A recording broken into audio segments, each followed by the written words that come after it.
Thank you. Before I ask Brooke any questions, let me recognize her aunt who's here tonight, Marilyn Chinitz. The most brilliant lawyer right. in New York. His wedding I officiated years ago. Marilyn is an outstanding matrimonial attorney. So whenever I marry people, I always say you should be happy, but if not, call Marilyn Chinitz. All right, Brooke Goldstein. There are people here who may not know the particulars of the Lawfare Project. Could you just give some of the highlights of the work you do? Yes, but I have to thank my parents for coming, and my husband, and my children, and my family, and for being so supportive, and obviously everyone here in the committee for giving me this honor. I am so humbled to be here. Well, time's up. Thank you so much. All right, so in a nutshell, the Lawfare Project started really because after I produced my film, where at great personal risk I filmed leaders of Islamist terrorist organizations recruiting innocent Muslim children towards violence, and I traveled the world talking about the threat of Islamist terrorism and theologically motivated violence.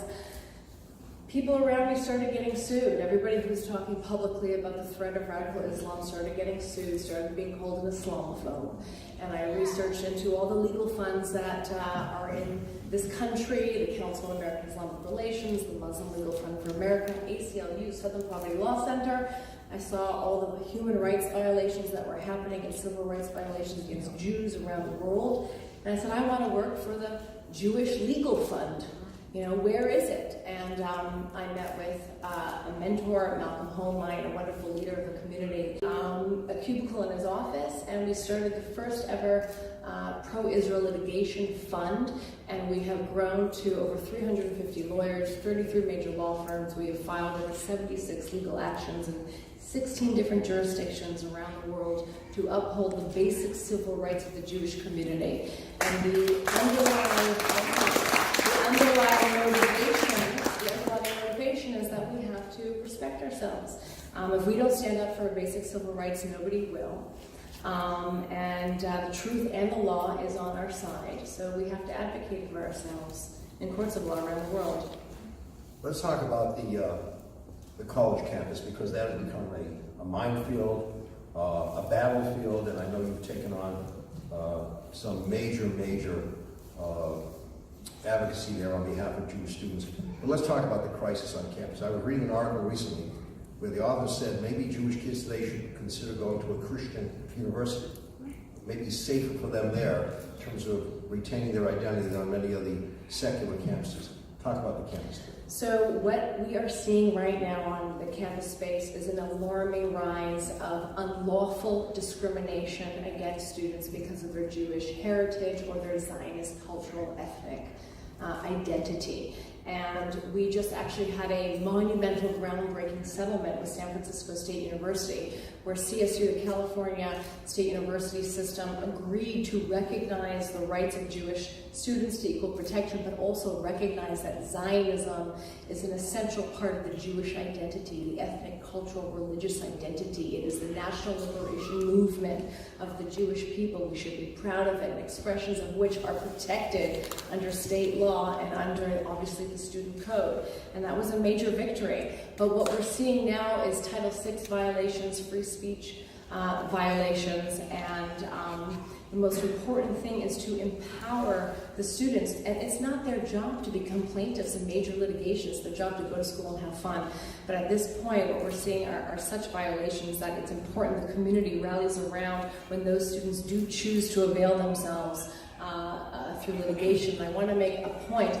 This country has a history of impact litigation. The fabric of our free society has been built by seminal cases, Roe v. Wade, okay, Brown v. Board of Education, desegregation, female abortion rights. Where are the seminal civil rights cases protecting the Jewish community as a minority community in this country? Never before. There was one other case that settled, and we were the second to litigate. Never before has a court considered whether Title VI of the Civil Rights Act should protect Jewish students as a minority community on campus that receive federal funds. So I think the campus space is important, but also the general space that we're seeing. A lot of people talk about BDS, unlawful commercial discrimination. Just like you can't have a store that says no Chinese allowed, or I don't do business with Africans. You cannot say, I don't do business with Israelis. It's illegal. So instead of talking about BDS, we have to talk about illegal commercial discrimination happening against the Jewish community as a minority community, because that is the progressive dialogue. That is the right way to speak. One last question. There are people here who are alumni of various schools of higher learning. What can they do to help you in this fight that needs to be fought? So, no solicitation, but obviously there are not-for-profits out there that need your support. If you are an attorney, obviously if you want to help the community. But I also want to make one other point that was spoken about before in terms of the New York Times cartoon, and I applaud everything that you've done. But I think that we have to be hypersensitive, that we cannot make anti-Semitism a partisan issue. Okay? We cannot allow people to take our tragedies like Pittsburgh and politicize it and make it a left or right or Trump versus different thing. Anti-Semitism is a non-partisan issue, and we must call it out everywhere we see it to have credibility, whether it's credit cards, the New York Times, or it's funded by whatever administration. So that's an important point that I want to make. All right. Thank you. Milwaukee approach.